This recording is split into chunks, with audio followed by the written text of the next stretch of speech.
Hello, everyone, and warm welcome to the second series of Call My Supervisor, the PhD podcast for the School of Politics and Economics at King's College London. We're delighted to say that after a hugely enjoyable first series last year, the school has let us do it all over again. Once again this year, we will be speaking to doctoral candidates from one of our departments to pick their brains about all things PhD, from their research and ideas to their revelations and advice. For those of you who are new, my name is Clara Goilav. I'm an undergraduate studying with the Department of Political Economy here at King's College London. And I'm pleased to introduce to you my co-host for this episode, Daniel Mansfield, the Communications Officer for the School of Politics and Economics. Hello there. With that, it's my pleasure to introduce our guest for this episode, Laura Montecchio, a doctoral candidate studying with the Department of Political Economy. Welcome, Laura. Hi, thank you for having me. Great, so let's make a start. Hi, Laura. Would you mind introducing your research to us, so giving us the title and like a short overview of what's going on? Yes, sure. So I'm already in my third year, and I think I should have a clearer title in my mind, but it's not really the case. I'm still not sold. But for now, it's the paradox of elitism in the populist radical right and the cases of Italy, France, and Germany. So I'm looking at populist radical right parties in Italy, France, and Germany, as the title says it, particularly the Rassemblement National in France, the AfD in Germany, and Lega and Fratelli d'Italia in Italy. And I'm basically looking at their discourses. And the thing is that in populist literature, like literature about populism, the main definition is that populism is anti-elitist, and I am trying to actually prove the opposite. That's why the paradox of elitism. So I'm trying to find how we can conceive populism as elitist. And I'm trying to do that by looking at their discourses and how they instrumentalize questions of gender, religion, and ethnicity in their agendas in general. I guess our next question would be related to your research in more detail. So kind of what exactly are the specifics of it and the more nuanced and complexities of it? You mentioned that it's looking at how it's kind of weaponizing different narratives. Could you talk a little bit more about that? Yeah, sure. I look at as I said, I'm looking at the discourses, and I'm particularly focusing on the manifestos and social media. I particularly look at Twitter and TikTok, also Facebook a bit, because they tend to use these platforms in different ways. Then I'm also trying to look at official speeches in parliament, or if they propose a very specific or poignant policy, I will look at that. The time frame is the most recent elections, so 2021 and 2022. And I try to look at the 6 months before, so a bit of the campaign, and then the 6 months after the elections, once they got the results and what happened after that. So I'm doing qualitative analysis, discourse analysis. I also use feminist theory. So I kind of have to use this feminist approach and intersectional approach to see how they conceive gender and how they use gender, but also religion. And so, yeah, that is basically what I do. And so you mentioned that you look at Germany, Italy, and France. Can I ask what led you to pick those three countries? Because I think we can widely agree that the rise of far-right populism is seen throughout Europe, throughout the world in general as well. And so, one might ask, why didn't you choose to focus, for example, on Eastern Europe, where there's been an emerging trend in far-right populism? Yeah, that's a great question. I was actually very interested in Hungary and Poland. But for doing discourse analysis, I had to start from countries that I knew, and I knew the language. So first, it was a very practical reason, and I started from what I knew. But then at the same time, Italy, France, and Germany also are quite important in terms of their geopolitical position and the relations that they have on EU level. So the role that they had, these countries, in funding the European Union, and also that they still have, and these parties are also part of the European Parliament. So even if I'm not going to look at the broader picture and the European level, I'm still going to look at nationally what they do and what they say. I still think that they are quite relevant in the political scene. They can influence each other. They have a similar history, which is not really the case of Hungary and Poland. And so, yeah, I still thought that they also had populist parties that were quite popular. They were becoming increasingly popular. And so that's how I decided to pick these. And also I had to make a choice at some point. I was also interested in the UK and Spain, but again, I had to also be a bit more selective because 4 parties is already a lot to compare and to gather the data. And so I had to make a choice in this sense.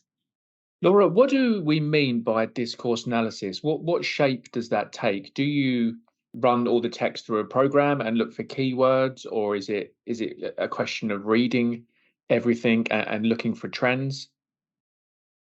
For me, it is doing it manually and reading and listening to everything. First of all, I'm not very confident with programs. And at the same time, I don't fully trust programs because sometimes I look at keywords, for example, on Twitter and Facebook as well. It's quite easy to find keywords. So I have my code book issued from one of the manifestos. So I looked at one of these parties' manifestos, particularly was the AfD manifesto. I tried to see what were the main topics and keywords that they used. And so I tried to apply the same to the other parties. But then, for example, TikTok, I have to watch the videos, and parliamentary speeches, I have to watch them and listen to them. So it is manual work that I'm doing. And because sometimes it's really the nuance that you have to look at. So for example, sometimes they use our country, our nation, and it is really in the our, the personal pronoun that they use, that this is really what I have to analyze and look for. So it's even beyond just the keywords that I can find and say, oh yes, they talk about this topic, but then it's more how they talk about the topic. And what about, I've often wondered this about this sort of study, what about slang words in foreign languages? Does that factor in? Do you need to be aware of those? Have you had to learn about perhaps slang in German, for example? Luckily, no. I think that would have been beyond my skills. Yes, there are some nuances that you have to be aware. So, for example, the use of masculine and feminine adjectives or nouns, which is not something that you have in English, but the 3 languages are gendered, and how they use also gender in the language is very interesting. So, for example, you have Giorgia Meloni that wants to use the masculine form for the president. So she doesn't want the feminine form, although it exists in Italian. So these are small peculiarities that I have to look at. So then German has a very rich vocabulary. And so there might be different words for immigrant, which is very interesting. Because there can be a different word for the internal migration, and then migration that is qualified, and then irregular migration is also like a different kind of words that they use, and there's a more positive word for migration and a more negative one. And so these are shades in the language that I have to be aware of. But it's very interesting to see how they use these different words. I guess taking a step back from the research procedure and the methodology that you're using, I'm curious to know how you landed on the topic of populism to begin with. So we kind of discussed how you chose your countries, but even further back than that, committing to a PhD, and especially on a topic like populism, I wonder what kind of led to that, and what kind of interest you have in it, and maybe what specific interest you have within this broad range of populism. Sure. I was doing a master's degree on journalism right before the PhD.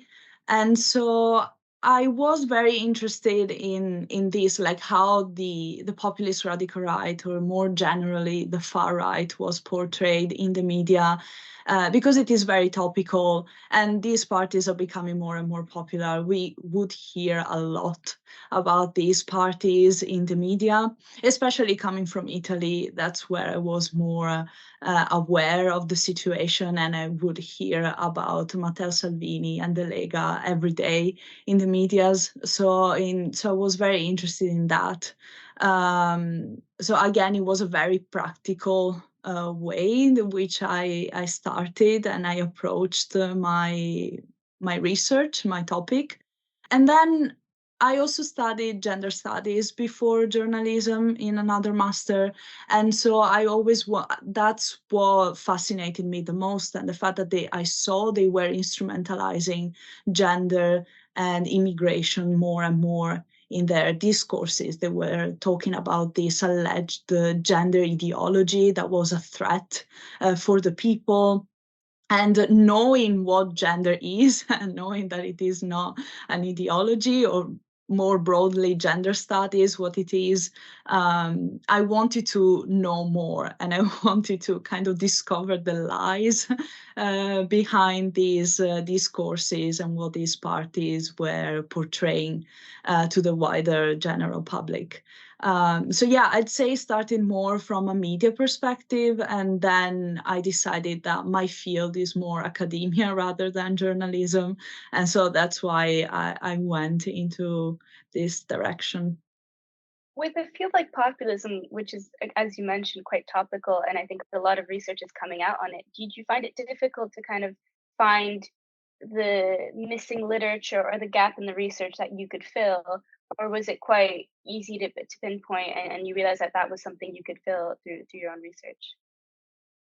In part, it was very easy because, yes, as you said, there's a lot on populism. Now the literature is recognizing how gender is playing such a huge role in their discourses, but it was much harder to find sources that looked at elitist theory, for example, that they were talking about populism as elitist. And this is where there's a huge gap in the literature. There are a few papers that I found, but it's still very scarce. And also the elitist theory that they use, it's not really well framed.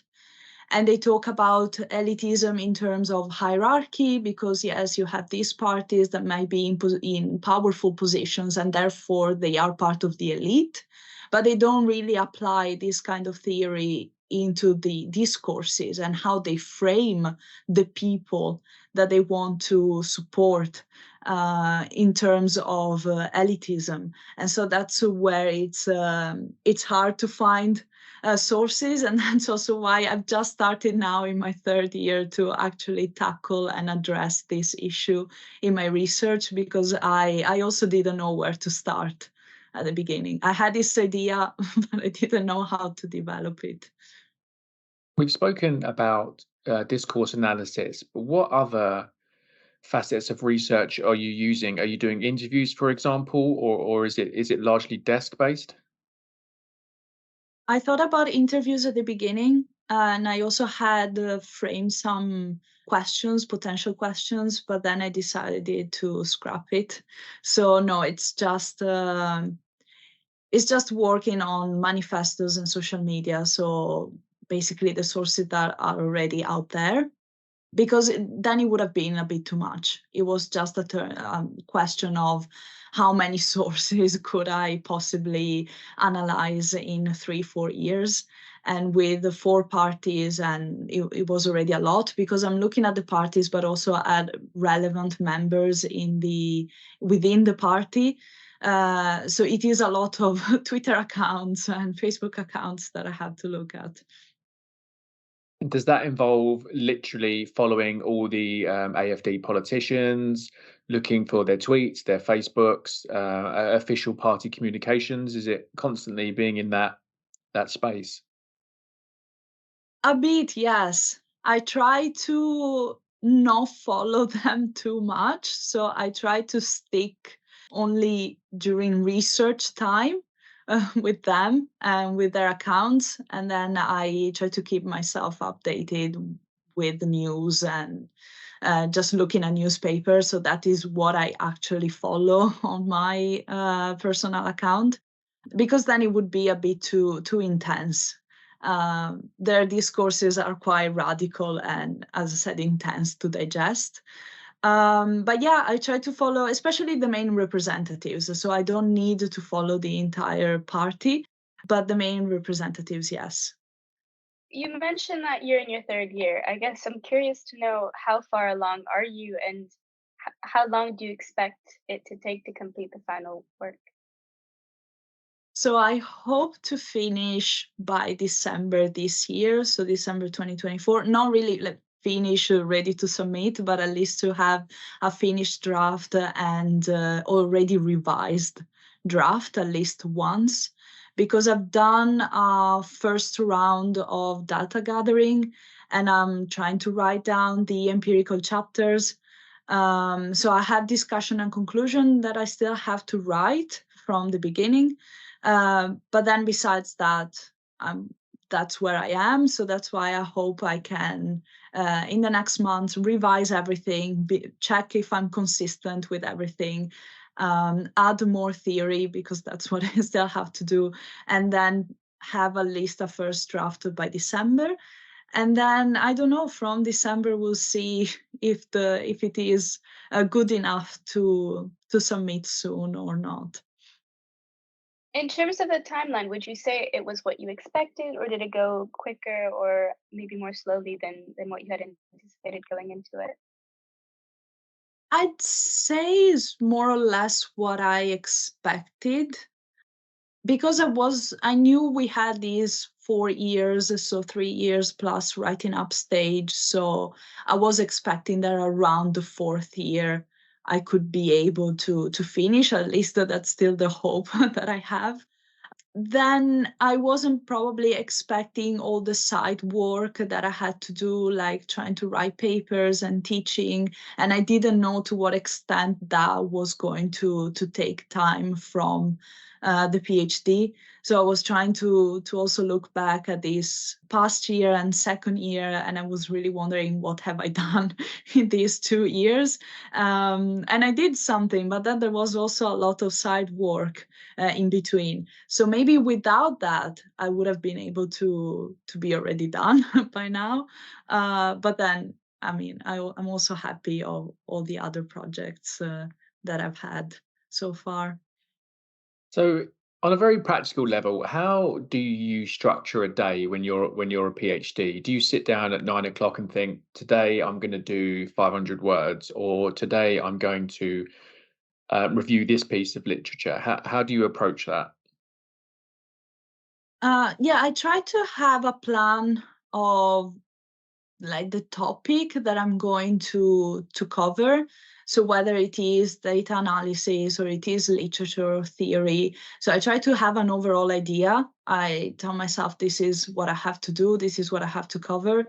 But then I'm also very like a moody researcher. So it really depends on how I feel that day. Maybe I start with an idea and then I find something that leads me to a completely different path.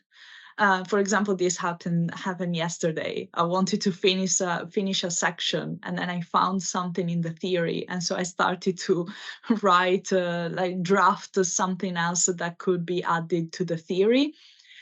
So what I try to do is, yes, to stick with the plan, but at the same time, it's more of trying to work a certain amount of hours during the day. And then whatever work I do, it doesn't matter. It's more on trying to do something that can be helpful for the research. And I just wanted to pick up on something I heard earlier there. It was, you're looking at TikTok, right? So how do the populist right present themselves on TikTok in your experience? Do they embrace the format? Is it awkward? Is it what shape does it take?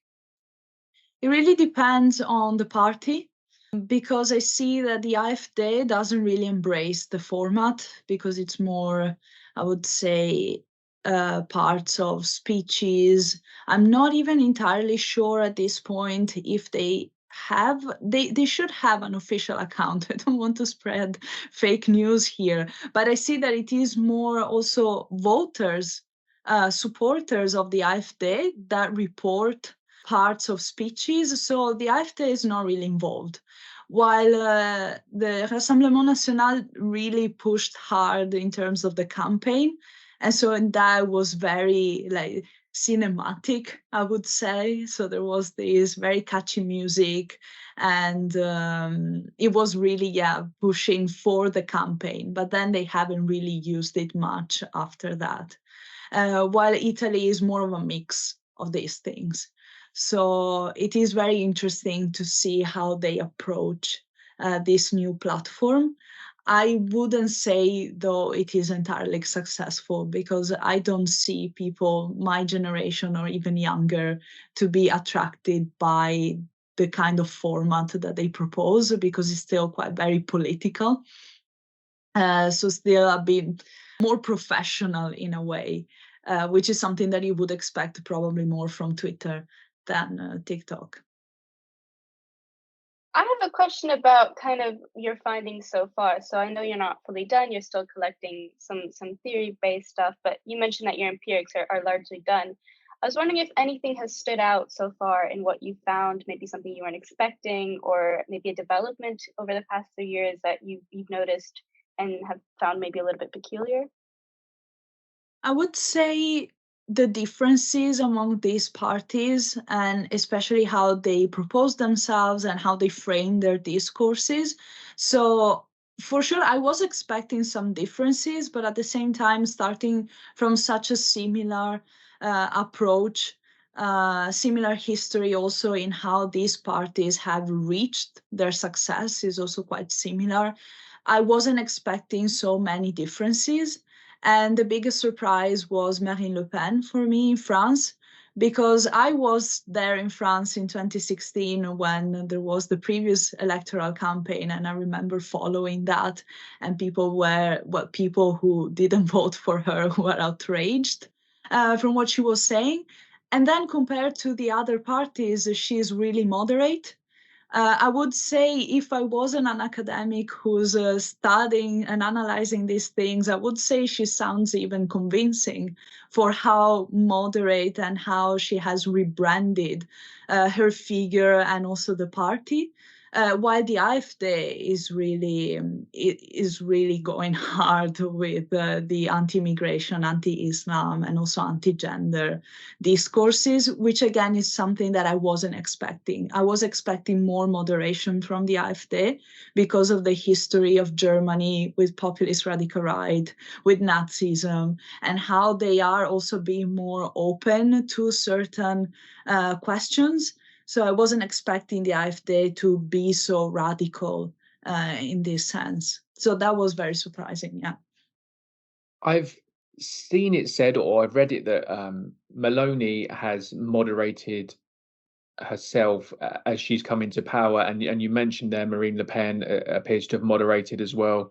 Do you think that the closer, or if the AfD get near to power, they'll do something similar as they come up against the practicalities of governing, or attempting to appeal to more moderate voters they can't get at the moment? What's your experience been? I think that if they want to be more successful, they have to, because compared to 2017, in which they were quite popular, then in 2021, they lost a lot of their votes because the AfD started to be anti-vaccine, anti-lockdown because of all the COVID-19 measures, anti-environmental politics, so they could talk about climate hysteria. And probably a lot of people who voted for them, maybe they agreed with the anti-immigration stances, but then they didn't agree with the anti-vax or anti-climate change discourses that they were doing. They are also against the gender quotas, for example, because they say that that's feminist propaganda. So they are really into the women equal motherhood. And that's probably something that Germany is now beyond that. So I think they have to. But something very interesting that I noticed also with the Lega is when, as soon as they lost votes and they became less popular, they also radicalized a bit more. So the Lega, when it was a bit more popular in 2018 because it was at the government, it was a bit less radical than I see now in 2022, when they knew that they weren't going to obtain as much success as, for example, Fratelli d'Italia. We all knew that Fratelli d'Italia was going to win, and I saw a bit more radical approach from their side as well. So I see a bit this correlation in popularity means a bit more moderate and less popular. So then they go towards a more radical way. And how are these groups appealing, or are they attempting to appeal to women? Are they got a separate strategy? Are they just going straight for, far right ideologies? What are they doing? This is interesting because I don't really look at voting behavior, but I've still seen a few papers here and there. And at first, they were talking about a gender gap in voting with the populist radical right. So, meaning that women vote less for these parties. But then now you see the influential members and even leaders of these parties are women. And so I don't really know if now more women vote for these parties. I think they do. At least that's what the literature has said. But then, yes, they try to promote like natality policies or also family policies, so to support families that have more than one child. So that could appeal women a bit more. And maybe again, this could explain why the AfD lost so many votes, because they were going against gender equality policies, for example, quotas. And this clearly affected women. So that could also explain a loss in votes. And very interestingly, the Lega talks about gender violence, which is another peculiarity of this party, because other parties don't really do that. But then you have Meloni and Le Pen, who claim to support women and to promote women's rights just by existing, just by being there as women. They say we endorse women's rights, women's freedom. And I think this can have some appeal to certain women. Good stuff. So in that case, then we will wrap up for part one. We're going to take a short break now, and when we come back, we're going to talk to Laura a bit more about her personal experience. We'll see you after the break.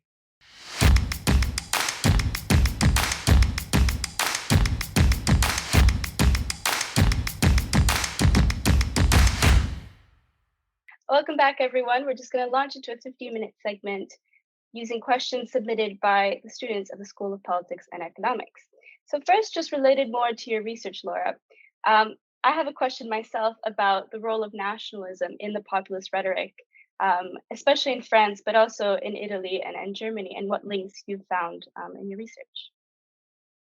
So nationalism is a huge part of their discourses, ideological feature as well. Rather than nationalism, we usually talk in the literature about nativism or ethnopluralism, which is the combination of nationalism and racism or xenophobic stances. And this is something that I see a lot in France, especially. So the three countries have strong nativist tendencies because basically that is what they want to endorse. They want to endorse their own country. But I would say that France, because it has such a strong anti-immigrant and anti-Muslim, particularly, perspective, I would say that that's where nativism is a bit stronger, and so also nationalism. It's really interesting because you're talking about all, especially with your with kind of the feminist approach you're looking at it. But there's so many different ways to analyze populism. Like there's so many different ways that different ideologies, different rhetorics are weaponized and applied to populism to make it as appealing to their voter base. And I do agree in France, nationalism and the way you say it, nativism is the predominant one. And now going back to kind of questions that we've had submitted by students at King's, I was curious to see how familiar people are with the term populism, but more so, what kind of connotations does populism as a term have? Because historically, populism dates back to centuries ago, and it didn't always have the negative connotations that it has in our modern day. And interestingly, most students responded quite negatively to what they think populism is and what connotations it has. Do you think that populism in the modern day can ever be a non-negative thing or even a positive thing and applied in a way that doesn't yield negative consequences or negative results? So, with the first question, I don't think people are that familiar with that, especially because the media usually talk about far right parties. Then it's incredible to see Italian media because they talk about the current populist government as a center right government. So there is a clear avoidance of the word populism because, as you said, yes, it carries negative connotations. And to be completely honest, I don't think we can get rid of that negative connotation because of the historical past and also because of what these parties endorse. I don't really think that it can be considered as positive. Then something that we tend to forget is that there's also left-wing populism. And that's something that it's a bit also disregarded in academia. And I'm the first one who's doing that because I'm not looking at left-wing populism. But maybe that one can have a less negative connotation because maybe we tend to forget the link with communism and also the damages that extreme left-wing ideologies have done historically. So I would say that generally you have less of this negative understanding of populism if we talk from a left-wing perspective, although I think it is a bit misleading. And in general, I think, yes, it's still like the word still carries negative connotation when we talk about the right because of, historical meanings that it has. But beyond connotations, do you think that populism by definition is a negative thing and inherently a negative thing? Or is it just, as you mentioned, kind of historical legacies in the way that it's been weaponized or utilized by different parties over the years that has led to it to carry these negative connotations that we observe? That's a very interesting question. I've never thought about that. I think maybe it could be a bit limiting to say negative or positive. But for sure, in like how populism was born, it was born to support the people and the working class. So maybe the original idea wasn't bad. A bit like every other ideologies, including socialism, I think in origins it wasn't a bad idea. So maybe no, I wouldn't say it is totally negative because I think, as I said, it would be a bit limiting, a bit unfair as well, because in this I would also put my personal political views into that. So I don't think it would be very fair. It is more, the shape that it has taken now that I think it would be also misleading to talk about positive things because it's always the question, yes, they want to defend the people, but what kind of people? And what it turns out, it is a very privileged segment of the society. So I don't think that with our globalized society, this is a positive thing to separate categories and just endorse the nativist people also to link it to the previous question. Absolutely, I completely agree. Another question that we had from a student was related to kind of different policy patterns and agendas that we see in the far right, and in particular in Italy, Germany, and France, and how has that changed maybe over the past few years? You've mentioned kind of previously how we see a moderation as parties gain popularity, and then a more radical stance when they lose some of that popularity. Did you notice anything else over the years and through your research? Yes, I saw that they started with anti-immigration stances from the beginning, from the origins of these parties. So that has always been there, but for sure the anti-Islam stances, it's something more recent. Also, that is something that I don't really look in my research, so I'm not too, I don't have much knowledge on this field, but I also noticed the anti-climate change positions, which is also very topical of today and of today's politics. And this is something that wasn't there before. And that's the same for gender.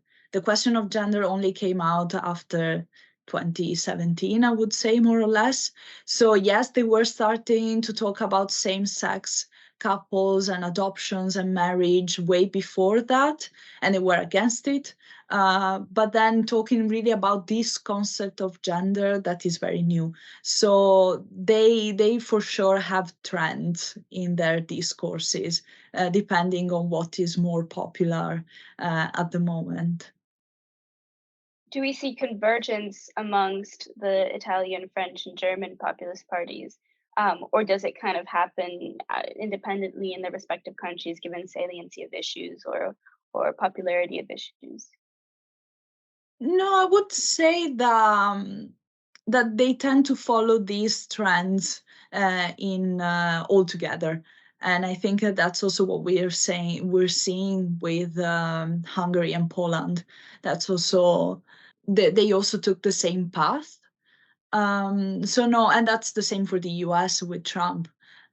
He was one of the first to talk about this anti-transgender perspective, and then all the other European populist radical right parties kind of followed the lead.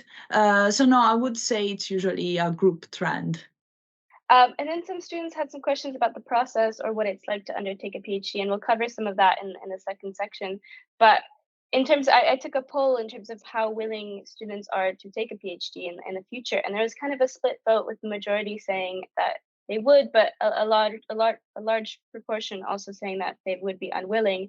And when asked why that might be the case, why students are hesitant to take a PhD, a lot of them were worried about kind of how they would fund it or how to pay tuition fees when it comes to a PhD. And I was wondering maybe if you yourself have experience with funding or kind of working a job alongside of it, or if you know kind of what the general PhD student track is for that. I totally understand the concerns. I am myself self-funded, more than self-funded. I applied for a student loan, so that's probably I'm not probably the best one to give advice on that. Unfortunately, the scholarships, I think, are still not enough. So there are scholarships. Honestly, in my office, and I think we are more or less 20 students, half of it is funded. So it's not impossible, definitely. Probably my research at that time wasn't strong enough.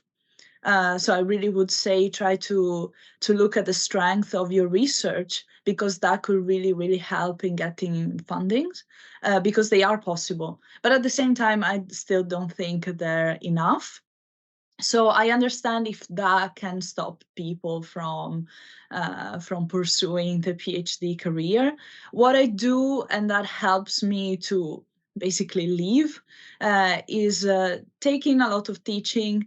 And before teaching, I used to take a research assistant jobs. So trying to find maybe jobs that are within your field, within academia, that can also help to better to improve your research. Because, for example, taking the research assistant job from the very beginning of my PhD, that really helped me to also improve my research skills.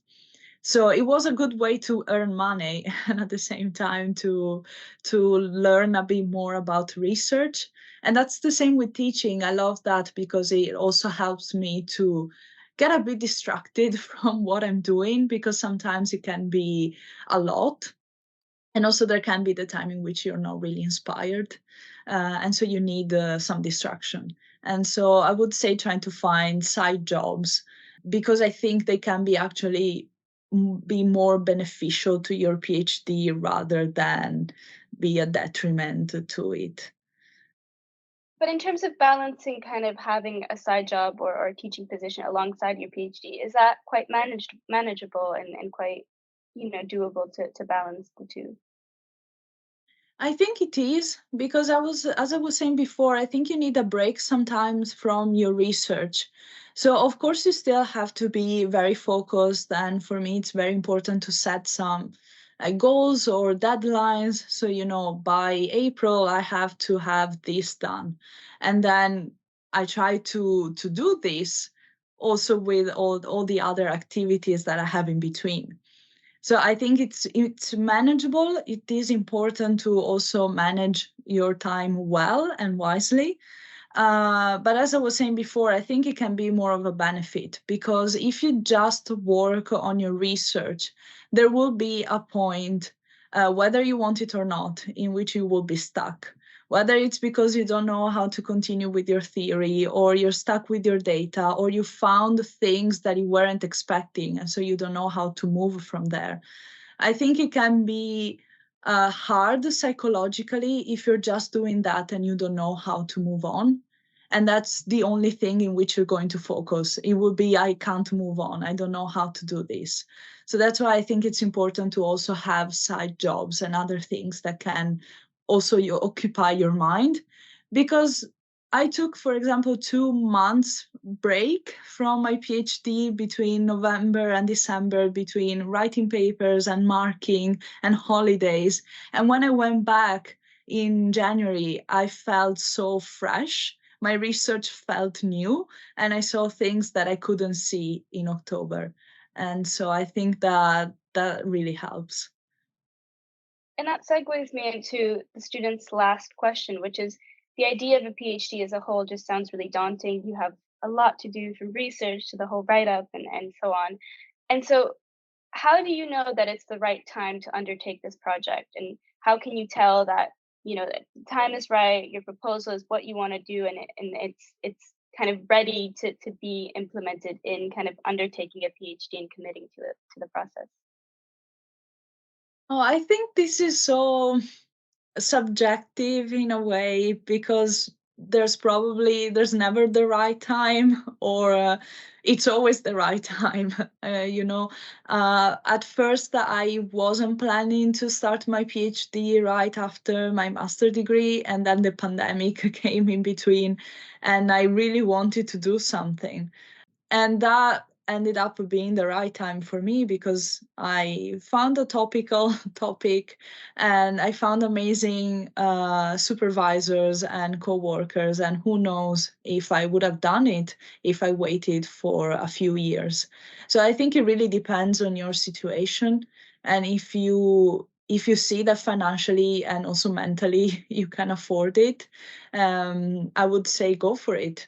But then at the same time, I wouldn't want people to be discouraged if they want to take time, or also if they get rejected and so they have to wait a few years before they do their PhD, because maybe if they have been rejected, there's a reason, and it means that you're probably not ready at that moment to do it, but that doesn't mean that you can't do it later on.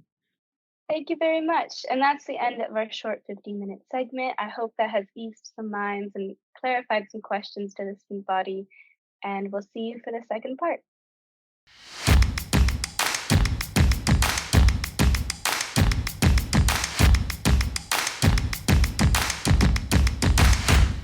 And welcome back, everybody, to the second part of our podcast. In this half, we're going to be talking to Laura about her personal experience of the PhD. And to kick things off, I'm going to hand over to Clara.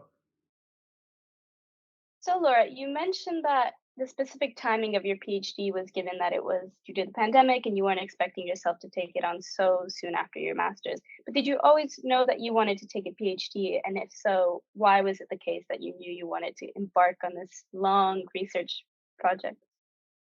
I did. I have always wanted to do my PhD.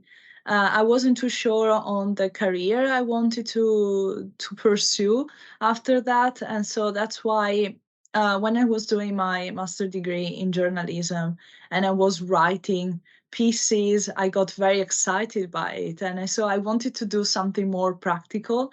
And that's why that's when I wasn't sure whether I wanted to do the PhD immediately after or not. But then once I started my PhD, I realized that academia was more my field rather than journalism. And so that was also option B that I've always had. So I've always had this idea of teaching, especially at university. So I knew that I had to take a PhD if I wanted to do that. So the journalism path was something that only came in between my academic years, and then it was soon put on the side. So yeah, as I said before, I'm glad that finally I did it when I did it. Do you think you'll ever go back to journalism or dabble back into it, or do you think it's now quite a straight path towards academia and maybe being a professor or teaching? No, I still want to keep some doors open, so I don't want to say absolutely not. I will not go back to journalism. I think it is also possible to do both. You know, sometimes there are academics who get the chance to write some pieces, and that's also very interesting because it's a completely different writing style, and it is also refreshing to do that. So no, I hope I will still be able to do something, but for now it's more academia where I want to be. People we've spoken to in the podcast have told us that the PhD was different to what they expected because the undergrad experience and the MA experience is quite structured, whereas the PhD was you had to make your own structure. So have you had a similar experience, or has there been other ways in which this was different to what you expected? Yes, I'd say I had a similar experience, especially the first term of my first year. I was a bit lost in this environment because, yes, I knew I had this deadline and that's what I had to do. But yes, the lack of structure was a bit surprising as well. And that's also because I didn't really ask before starting, which was a big mistake. So I didn't know what to expect. And yes, once I started, I was like, okay, so I decide when I do my research. And that was a bit unsettling at first. Is that the point that you contact your supervisors and are a bit like, what do I do now? Yes, I think I did. And they said, yeah, just keep going with what you're doing, read your literature. This is the best time of the PhD because you just have to read and learn. And I was like, okay, I will. I will continue to do that. But yes, it was very strange because how many papers do I read and how many words a day do I write? So yeah, that was a bit surprising at first. Can we get a quick shout out to your supervisors who are your primary and secondary? Yes, it's my primary supervisor is Anna Guiazda in DP, and my second supervisor is Isabel Harner in EIS, and they're great. They supported me a lot. That kind of segues me into the next question. So through this kind of learning curve of learning how to, structure your own days and kind of set up your own timeline, is there something or someone or a tool that helped you through this process and kind of helped make the transition a little bit easier for you, or even further down the line helped you in kind of finding your feet? Yeah, as I said, my supervisors were great with this because they gave me the structure that I needed. So even if it was a much more expanded time frame, because I had months before me, but like in front of me, not before me, ahead of me. Still, they gave me some structure. They gave me deadlines, and that really helped. And then I think in general, having this office environment that King's offers, and especially Bush House offers, that's great because you feel like you're actually going to work. You wake up in the morning, you take your things, you pack your laptop and you go. And having your desk, your laptop there, that also helps. It's just an environmental thing, a space thing, but that really helps. We've had some previous people on the podcast say that they work best at home or have kind of a desk in their flat. Does that not work for you? Do you need to be kind of in person at your desk on campus and kind of have that separation between home and the work? Yes, absolutely. I tried this past October to work from home and it didn't really work. So I think it is important sometimes that if you need some space, time to breathe, also, not being surrounded by all these people and go on a lower pace. So that's also important. So if you can work from home, I think it's great. And I'm not saying that I will never work from home again, but still having people around you who are there working, you also feel a bit motivated to do your part. Also being judged, if you're there on your phone while everyone else is writing or typing, you feel the pressure to do something, and that helps for me. Some of the challenges we've been told about from other PhDs have included isolation, loneliness. Lockdown was a big problem for our earlier cohorts. What have you found? Have you found similar challenges, or have you got a particular challenge that you've come up against? Yes, at first that was also part of all the unsettling experience, but that was also because I started in 2021 when restrictions weren't there anymore, but not many people would come to the office, so it was mostly empty, and that felt a bit isolating. And so I also asked myself, why am I here and spending so much money here in London when I could have done the same thing at home in Italy? But luckily, it's no longer the case.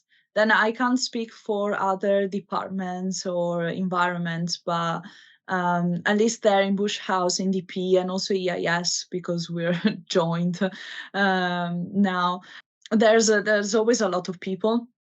So I'd say that probably this isolating experience would be much different and less isolating now, because you don't have to find a community. You just need to find maybe one or two people who can be there and support you. And I think that's already enough.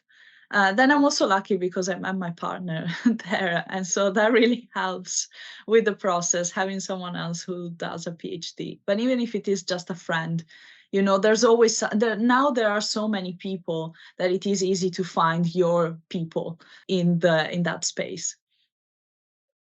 And so you've mentioned kind of what helped you decide to go into a PhD, what kind of helped you in knowing it's the right time for you or help you decide, that it was something you wanted to do. But for any other student that's looking to go into a PhD, do you have any advice on how exactly to apply and what the process is like to apply for a PhD? So I would say to look at different universities and different potential people that you would like to work with, because I did that. At first, the UK and King's College wasn't my first choice. That was a very shallow reason behind it. It was the weather. So I wanted to go to Barcelona, be next to, the beach and my Southern European people. But then there, for example, they didn't have someone who used to work with populism and gender. The only academic who did that already had 5 students, and she said, you can try next year. So there is also this possibility, the fact that either you don't find the people, or some people might be interested in working with you, but they can't right now. So you have to wait. And maybe you don't want to wait. I didn't want to wait. And at the end, it was a very lucky choice what I made, because as I said before, I really wouldn't want to have any other supervisors than the 2 that I have. But there is this chance, there's the chance of rejection. So that's the first thing to consider. So that's why it would be important to have open-minded and different choices. And then as I said, it is important to have a strong proposal, especially if you want to apply for fundings. But at the same time, I don't want it to be discouraging, because I didn't study politics before doing my PhD. I was doing other things. So I had a basis on gender studies, a basis on journalism, and a bit of political environment, but I wasn't strong in political theory. And so my research proposal has changed a lot, and it wasn't that strong at the beginning. And I still managed to enter and to find my path. And now I'm really enjoying what I do. So I would say that even if you don't think that you have the best idea, I still think it's worth trying. Were you writing up your PhD proposal while you were still in your master's, or was it in the period between your master's and your PhD that you were able to write it up? How exactly does it work, and how much overlap is there between doing your master's work and having to think about your PhD? No, this time, yeah, was after my master. So I had plenty of time to do it. And that really helped. I don't think I would have been very successful if I was doing it during the master, because you don't realize how time consuming it is, and also how much research you have to put just into the research. So sometimes it's better to wait even just 6 months if it's not a year. I could have started in February that year, but then I decided to wait until September. But yeah, having that month off to be able to write the proposal was very helpful. So apart from find somewhere warmer with sunnier weather, what advice would you give to yourself, your day one PhD you? What would you tell yourself? To keep researching, probably. I would say, because again, once I did the research proposal and then I was admitted, I left the project there to marinate until I started. And yeah, I don't want to blame myself for that, but maybe if I had continued in that gap year, continued with the research, continue reading, I think I would have started the PhD with a clearer idea. And I think that really helps. So it's not really how strong your project is, but how clear your ideas are. And I think that can really help you to really start, and start well as well, so start strong with that, because then your idea can change, but at least if you have a clearer direction, if you know your sources, you know where you're starting from, I think that can be really helpful. So I would have told myself to research a bit more. And I have a question about what kind of the PhD community looks like. So you gave us some insight about, Bush House and maybe some potential pubs that the PhD students like to go to. But as a whole, kind of, do you find that you are incorporated in the student life? Like, how does it differ from being a master's student or an undergrad student, speaking more like in social aspect and in social dimensions? Yeah, no, I think it's very different from master and undergrad, because first of all, it's very interesting that you're treated as an academic, or like as a part of the staff. If not fully formed academic, you're part of the staff. But I think especially when you start, I was still feeling like a student. I wasn't feeling like part of the staff at all.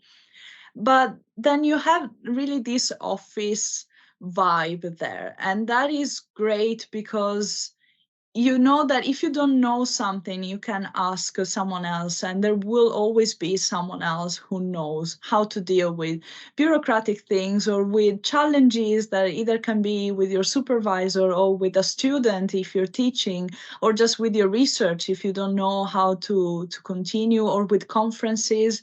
So I think it's just a great vibe, because there are so many people there. We're all doing different things, all using different methods, and still we're all there every day for hours.